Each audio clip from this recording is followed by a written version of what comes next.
Vous avez déjà eu l'impression que quelque chose à l'intérieur de vous était en train de mourir, sans même réussir à expliquer exactement quoi. Comme si la vie qui avait autrefois du sens avait perdu sa couleur, son éclat, sa direction. Peut-être avez-vous appelé cela de la fatigue, de la tristesse, ou même un échec. Mais si je vous disais que ce vide peut être le signe le plus puissant de transformation qu'un être humain puisse vivre. Carl Jung a passé des décennies à étudier l'esprit humain et a découvert quelque chose de troublant. Juste avant qu'une personne ne s'éveille à ce qu'elle est réellement née pour être, elle commence à perdre le lien avec l'identité qu'elle a construite toute sa vie. Et le plus effrayant, c'est que presque personne ne s'en rend compte pendant que cela arrive. Aujourd'hui, vous allez comprendre pourquoi votre douleur n'est peut-être pas la fin, mais le début de votre véritable transformation. Il existe une phase silencieuse de la vie que presque personne n'arrive à expliquer. Une période étrange, lourde, confuse, où tout ce qui semblait autrefois important commence peu à peu à perdre son sens. Les conversations ne suscitent plus le même intérêt, les anciens rêves cessent d'émouvoir, les objectifs qui vous faisaient avancer paraissent désormais lointains, froids, vides. Et le pire, c'est qu'en apparence, rien n'a forcément changé. Vous continuez à vous réveiller, à remplir vos obligations, à parler aux mêmes personnes, à suivre la même routine, mais intérieurement, quelque chose ne s'emboîte plus, comme si votre âme avait commencé à s'éloigner silencieusement de la vie que vous avez passé des années à construire. Beaucoup de personnes pensent qu'il ne s'agit que de tristesse ou d'épuisement émotionnel. D'autres croient qu'elles échouent, qu'elles perdent le contrôle de leur esprit ou qu'elles sont en train de s'effondrer. Mais Carl Jung voyait cette expérience d'une manière complètement différente. Pour lui, ce profond inconfort surgit lorsque l'ancienne identité commence à mourir. Non pas une mort physique, mais psychologique. L'esprit entre en conflit parce que la version de vous-même construite pour survivre n'arrive plus à soutenir la personne qui tente de naître à l'intérieur de vous. Et c'est précisément là que tout devient effrayant. Parce qu'avant que la transformation n'apporte la clarté, c'est presque toujours le chaos qui apparaît. Avant les retrouvailles avec soi-même, vient la sensation d'être perdu. La plupart des gens imaginent que la croissance personnelle devrait être quelque chose de beau, de léger, d'inspirant. Mais Jung a observé exactement le contraire. Il a remarqué que les moments les plus profonds de transformation sont souvent accompagnés de confusion émotionnelle, d'isolement et d'un étrange sentiment de vide existentiel. Le problème, c'est que l'être humain a appris à fuir ce vide. Depuis l'enfance, nous avons été conditionnés à chercher des distractions pour éviter d'entrer en contact avec ce que nous ressentons réellement. Alors, quand l'esprit commence à s'effondrer intérieurement, beaucoup tentent de retourner vers d'anciens schémas, des relations usées, des environnements toxiques ou n'importe quel bruit capable d'empêcher le silence de révéler ce qui est réellement en train de se passer.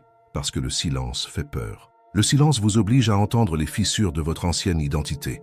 Carl Jung croyait qu'une grande partie des gens passent leur vie entière à porter des masques psychologiques sans même s'en rendre compte. Des masques créés pour plaire, éviter le rejet, obtenir l'acceptation et survivre émotionnellement. Depuis l'enfance, vous avez appris quelle partie de votre personnalité était acceptée et lesquelles devaient être cachées. Peut-être vous a-t-on appris à réprimer votre colère pour paraître être une bonne personne. Peut-être vous a-t-on fait croire que montrer sa vulnérabilité était un signe de faiblesse.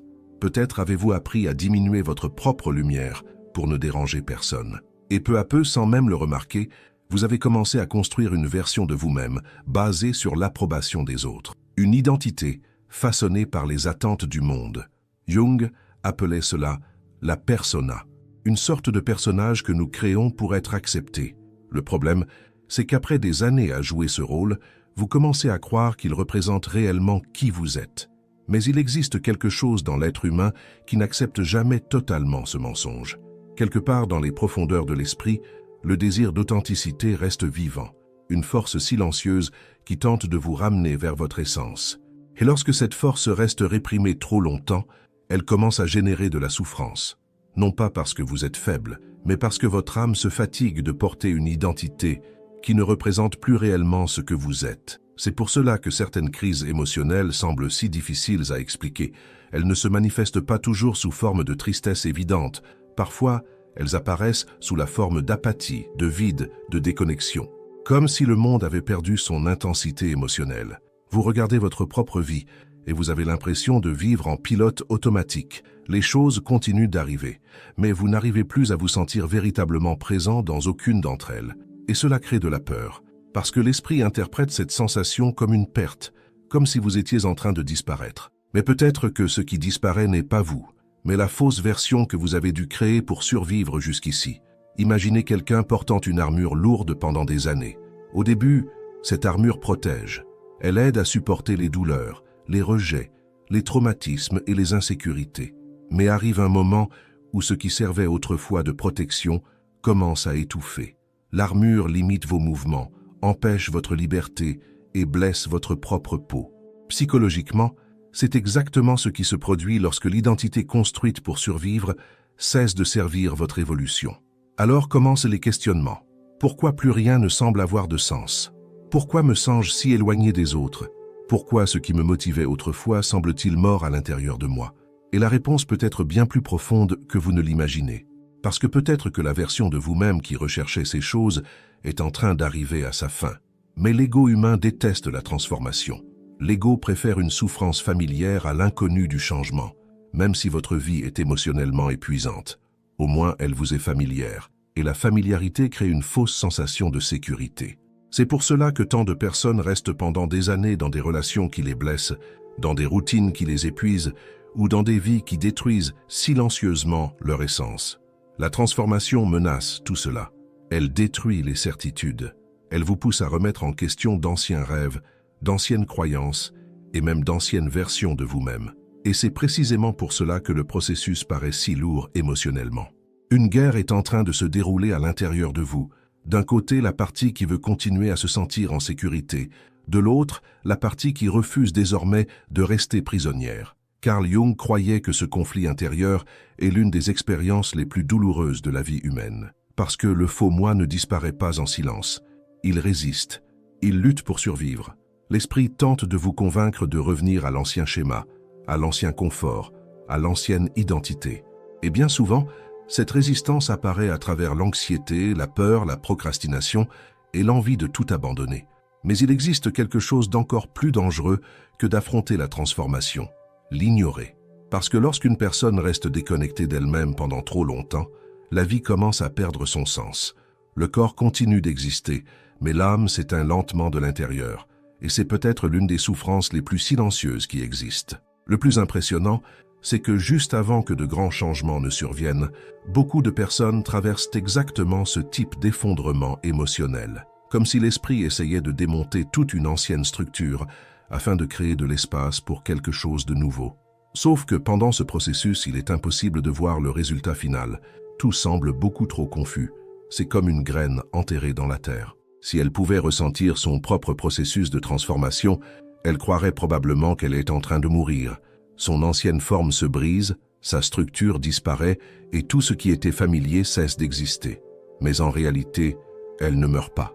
Elle devient quelque chose de plus grand. Peut-être est-ce exactement ce qui est en train de vous arriver en ce moment. Peut-être que le vide que vous ressentez n'est pas une absence de vie, mais le début d'un éveil que votre esprit ne parvient pas encore à comprendre totalement. Parce qu'avant qu'une personne ne se transforme extérieurement, quelque chose à l'intérieur d'elle doit d'abord s'effondrer. Avant de continuer, je voudrais vous demander quelque chose de très important. Si ce contenu résonne en vous, si à un moment de ces paroles vous avez eu l'impression que quelqu'un comprenait enfin ce qui se passe dans votre esprit et dans votre cœur, profitez-en maintenant pour vous abonner à la chaîne, laisser un like et écrire dans les commentaires la phrase suivante. Je suis en train de m'éveiller à ce que je suis réellement. Cela semble n'être qu'une simple phrase, mais lorsque vous l'écrivez, votre esprit commence à adopter une nouvelle posture face à sa propre vie, et peut-être sans même vous en rendre compte que c'est le début du changement que vous attendiez depuis si longtemps.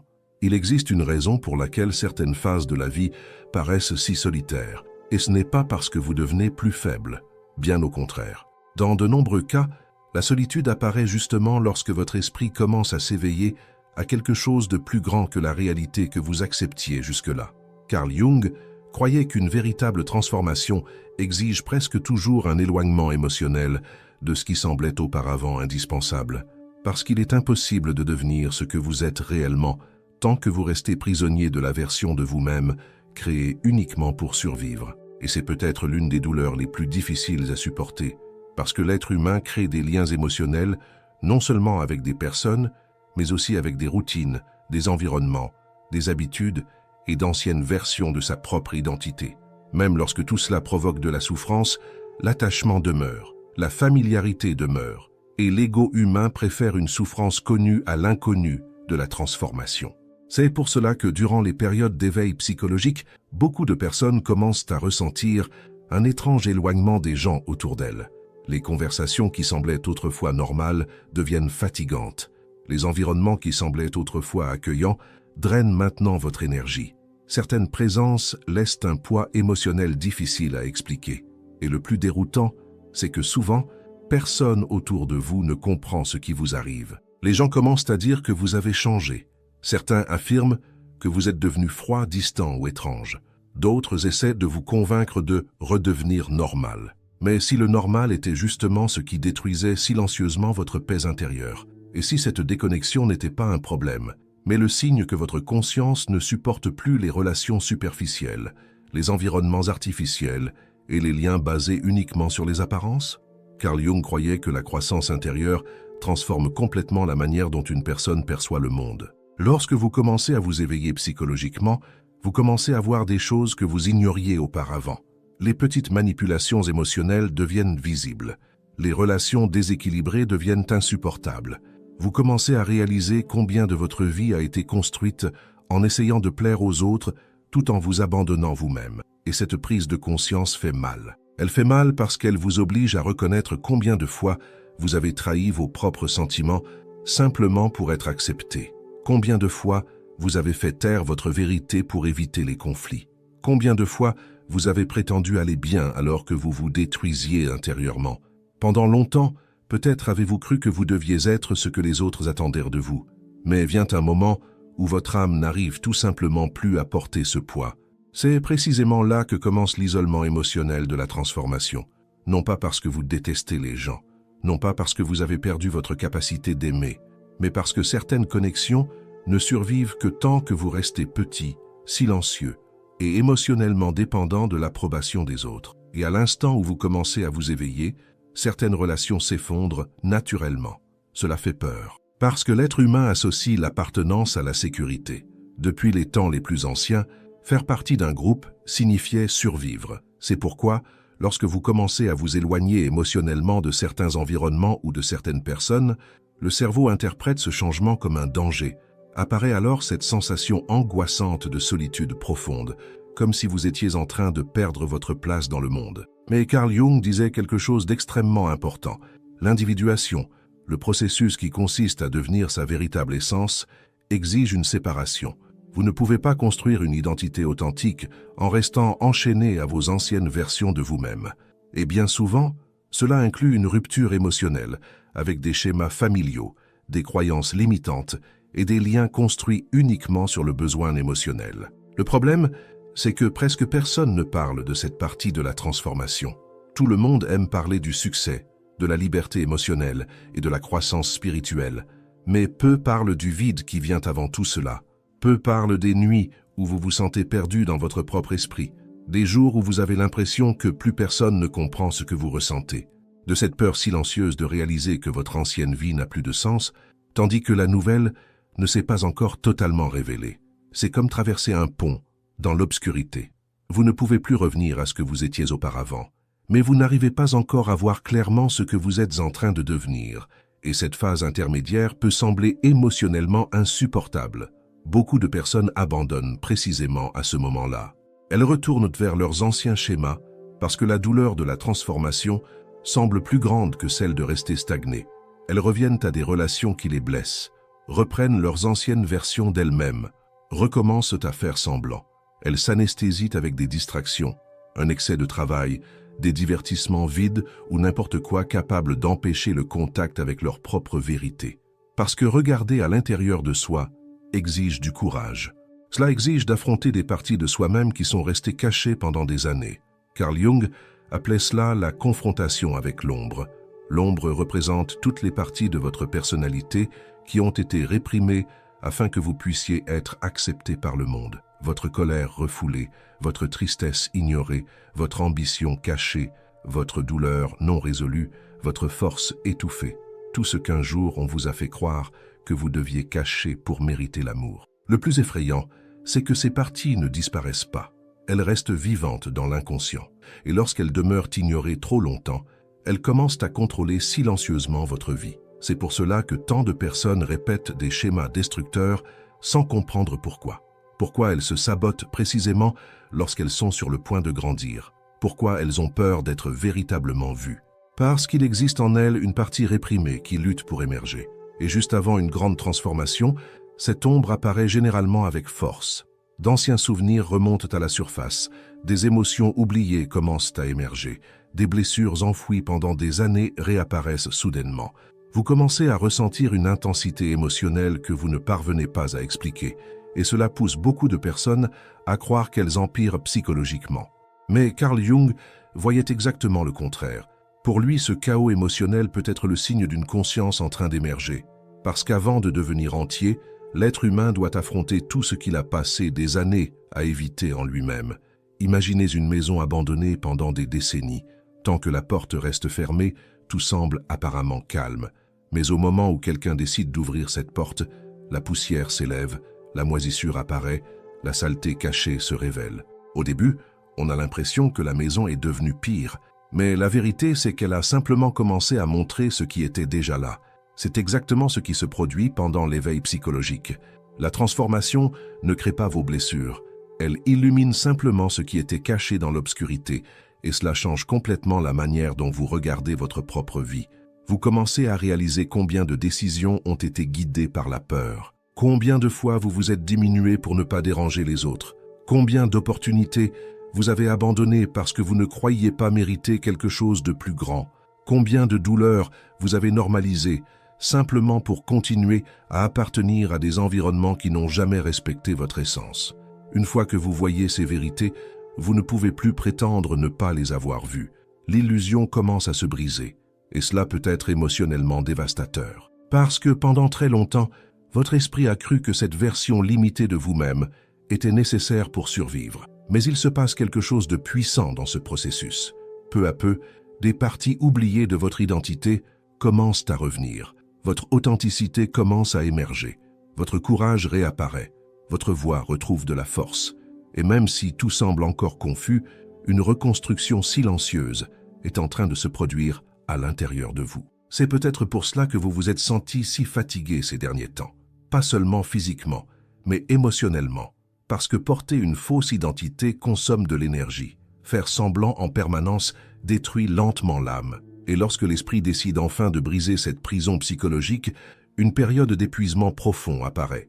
Mais cet épuisement ne signifie pas forcément un échec. Parfois, il signifie que votre psyché essaie de réorganiser complètement votre vie intérieure. Elle démonte d'anciennes structures émotionnelles afin de créer de l'espace pour quelque chose de plus vrai. Et même si tout paraît incertain en ce moment, il existe une partie de vous qui a déjà commencé à s'éveiller. Une partie qui refuse désormais de vivre uniquement pour plaire, survivre ou répéter des schémas vides. Une partie qui a commencé à comprendre que la vie ne peut pas continuer à être simplement une succession automatique de jours sans sens. Parce qu'au fond, votre âme sait qu'elle est née pour quelque chose de plus grand que cela. Il arrive un moment dans la vie où continuer à faire semblant devient plus douloureux que changer, et peut-être est-ce exactement là où vous vous trouvez aujourd'hui. Non pas parce que vous avez perdu votre force, mais parce que vous avez enfin commencé à voir le poids que vous avez porté pendant des années en essayant d'être quelqu'un qui ne représentait pas votre véritable essence. Carl Jung croyait que la majorité des gens vivent emprisonnés dans des personnages créés par la peur. Peur du rejet, peur de la solitude, peur de décevoir les autres, peur de ne pas être accepté. Et peu à peu, sans même s'en rendre compte, la personne s'éloigne d'elle-même jusqu'au jour où elle ne reconnaît plus sa propre âme. C'est peut-être pour cela que tant de personnes vivent émotionnellement épuisées, même lorsqu'elles semblent avoir tout pour aller bien. Parce qu'il existe une énorme différence entre survivre et vivre réellement. Survivre, c'est accomplir ses obligations, maintenir des routines et continuer à fonctionner pendant que le vide grandit silencieusement à l'intérieur. Vivre, en revanche, exige de la présence, de la vérité et de l'authenticité. Et cela fait peur parce qu'être authentique signifie presque toujours abandonner d'anciennes versions de soi-même. Le plus difficile dans la transformation n'est pas d'affronter l'inconnu, c'est d'accepter que beaucoup de choses que vous croyez faire partie de votre identité n'étaient en réalité que des mécanismes de défense. Carl Jung a compris que l'être humain crée des masques pour se protéger émotionnellement, mais qu'arrive un moment où ces masques commencent à étouffer celui qui existe derrière eux. Et lorsque cela se produit, l'esprit entre en conflit. Une partie veut rester en sécurité dans le connu, une autre veut désespérément se libérer. C'est alors qu'apparaissent les crises existentielles, le détachement émotionnel, la sensation de ne plus appartenir aux mêmes endroits. Parce que quelque chose à l'intérieur de vous a commencé à s'éveiller. Et lorsque la conscience s'éveille, elle ne peut plus s'adapter facilement à la superficialité. Vous commencez à réaliser combien vous vous êtes annulé pour maintenir certaines relations. Combien de fois vous avez fait taire votre vérité simplement pour éviter l'abandon. Combien d'opportunités vous avez laissé passer parce que vous croyiez ne pas être suffisant. Et cette prise de conscience blesse profondément. Parce que personne ne sort indemne du moment où il réalise qu'il a passé des années à vivre en dessous de sa propre essence. Mais en même temps, il y a quelque chose d'extrêmement libérateur dans cela. Parce que l'instant où vous reconnaissez votre propre prison peut aussi être l'instant où vous commencez à trouver la sortie. Carl Jung disait que la souffrance psychologique naît souvent de la distance entre ce que vous êtes et ce que vous avez appris devoir être pour recevoir de l'amour. Réfléchissez-y un instant. Combien de versions de vous-même ont été créées uniquement pour vous intégrer? Combien d'attitudes sont nées de la peur de déplaire? Combien de fois avez-vous abandonné votre propre vérité pour préserver des liens qui exigeaient votre diminution émotionnelle? La vérité, c'est que personne ne peut soutenir éternellement un mensonge intérieur. À un moment donné, l'âme commence à réclamer de l'authenticité. Et c'est précisément à ce moment-là que beaucoup de personnes croient être en train de s'effondrer, alors qu'en réalité, elles commencent à s'éveiller. Le problème, c'est que l'éveil ne paraît pas beau au début. Il ressemble à la solitude, il ressemble à la confusion, il ressemble à la perte d'intérêt pour des choses qui semblaient autrefois importantes, il ressemble à un vide impossible à expliquer. Et cela arrive parce que votre esprit est en train de laisser derrière lui d'anciennes structures émotionnelles. L'ancienne identité commence à s'effondrer avant que la nouvelle ne puisse se former complètement. C'est comme sortir d'une maison sombre après y avoir vécu toute sa vie. La lumière blesse d'abord les yeux, l'espace ouvert fait peur, la liberté semble dangereuse, et pendant quelques instants, même la prison paraît plus confortable que l'incertitude du changement. C'est peut-être pour cela que tant de personnes retournent au même cycle destructeur, non pas parce qu'elles aiment souffrir, mais parce que ce qu'elles connaissent leur offre une fausse sensation de sécurité. L'ego préfère une souffrance prévisible à l'inconnu de la transformation. Mais Carl Jung avertissait que rester prisonnier du faux moi génère une souffrance encore plus grande, la stagnation de l'âme. Une vie entière vécue en pilote automatique. Un cœur qui s'éteint peu à peu pendant que le corps continue de fonctionner normalement. Et peut-être avez-vous ressenti cela ces derniers temps. Cette sensation d'être physiquement présent, mais émotionnellement distant. Comme si votre vie se déroulait sans que vous parveniez réellement à vous y connecter. Comme s'il existait quelque chose en vous essayant d'émerger, mais encore sans forme définie. Cela ne signifie pas que vous êtes perdu. Parfois, cela signifie exactement le contraire. Cela signifie que votre esprit n'accepte plus de rester limité par l'ancienne version de vous-même. Carl Jung croyait que chaque être humain possède un potentiel caché, enfoui sous des années de conditionnement émotionnel. Il existe une version plus profonde, plus vraie et plus entière de vous-même qui attend d'émerger. Mais pour que cela arrive, certaines illusions doivent mourir, certains liens doivent perdre de leur force, certains masques doivent tomber. Et c'est précisément là que naît la peur, parce que sans ces masques, vous vous sentez temporairement indéfini, vous n'êtes plus l'ancienne personne, mais vous ne parvenez pas encore à voir clairement qui vous êtes en train de devenir. Cette phase intermédiaire est l'une des plus douloureuses de la transformation humaine. C'est l'espace entre la déconstruction et la renaissance. Mais il y a quelque chose d'important que vous devez comprendre. Le vide n'est pas toujours une absence. Parfois, le vide n'est qu'un espace en train d'être créé pour permettre à quelque chose de nouveau de naître en vous. Peut-être que la vie est en train de démonter ce qui ne peut plus suivre votre évolution. Peut-être que certains éloignements se produisent parce que votre conscience a changé. Peut-être que certaines douleurs remontent à la surface parce que d'anciennes émotions ont finalement décidé d'être vues. Et même si cela paraît chaotique, Il existe une intelligence dans ce processus. Parce que l'esprit humain ne peut pas atteindre une nouvelle réalité émotionnelle en portant des identités construites exclusivement sur la peur, la soumission et le besoin d'approbation. À un moment donné, la transformation exige la vérité. Elle exige le courage de regarder à l'intérieur de soi et de demander « Qui suis-je sans les masques? Qui suis-je sans avoir besoin de me diminuer pour être accepté ?» Et cette question change tout. Parce qu'à partir du moment où vous commencez à chercher cette réponse, votre vie ne peut plus jamais redevenir complètement superficielle. Vous commencez à désirer de la profondeur, des relations vraies, des conversations sincères, un véritable but. Et cela éloigne inévitablement tout ce qui ne correspond plus à votre essence. C'est pour cela que la transformation ressemble souvent à une perte, avant de ressembler à la liberté. D'abord vient l'éloignement, ensuite le silence, puis l'incertitude. Et ce n'est que plus tard que la clarté apparaît.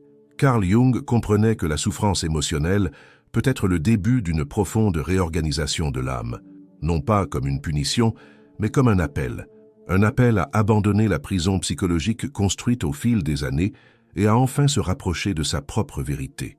Et c'est peut-être exactement cet appel que vous êtes en train d'entendre maintenant.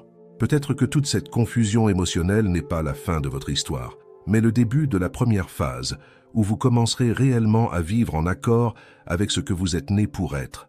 Parce qu'il existe une immense différence entre exister pour répondre aux attentes et exister connecté à sa propre essence. Et lorsqu'une personne s'éveille enfin à cela, quelque chose en elle n'accepte plus jamais de retourner à l'état précédent. Il y aura encore de la peur. Il y aura encore des doutes. Il y aura encore des moments de solitude et d'incertitude. Mais peu à peu, vous commencerez à percevoir quelque chose de puissant se produire à l'intérieur de vous. Le besoin d'approbation perd de sa force. La peur du rejet diminue. L'envie de faire semblant disparaît. Et à sa place naît quelque chose de bien plus fort, l'authenticité. Et c'est peut-être exactement ce que votre âme essaie de trouver depuis si longtemps. Parce qu'au fond, malgré toute la douleur, la confusion et le silence, il existe une partie de vous qui le sait déjà. Vous ne vous effondrez pas. Vous êtes en train de vous reconstruire. À la prochaine vidéo.